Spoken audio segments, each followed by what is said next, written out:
So first four restraints are practice, niyamas.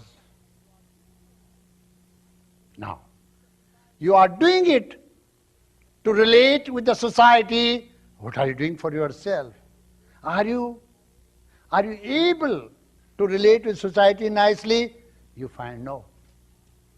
So Patanjali says, Saucha, cleanliness is first thing you should learn. Let you learn to be clean all the time. Cleanliness is a glimpse that gives glimpse of that person who is sattvic, who is not suffering on account of sloth or inertia. Let you learn to be clean in your habits, like Penal's kitchen. If I go to her house, her kitchen is like, first time I went, I said, I've never seen such a kitchen before. If at all I go to her house, first thing I go to her kitchen. It's so neat and clean, you cannot imagine. Maybe some mental problem, but it's very clean. You see, I'm amazed.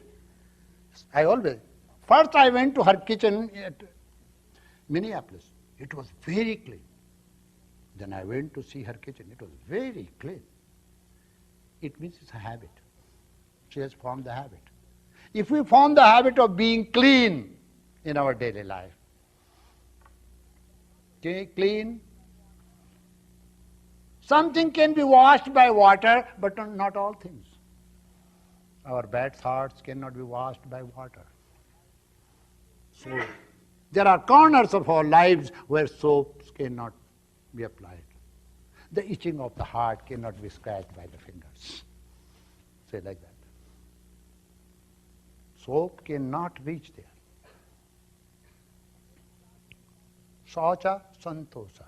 Going to bathroom timely every day. Don't do this. Today you go at 6 o'clock, tomorrow you go 7 o'clock, day after tomorrow you go. Never do that. That is forming bad habit. Saucha. You have to learn to form the habit of finishing your morning and evening ablutions on time. So that anywhere you go and suddenly you feel pressure and then go to the time. Bathroom, no. Train yourself. Saucha. It's very important. So cleanliness is important.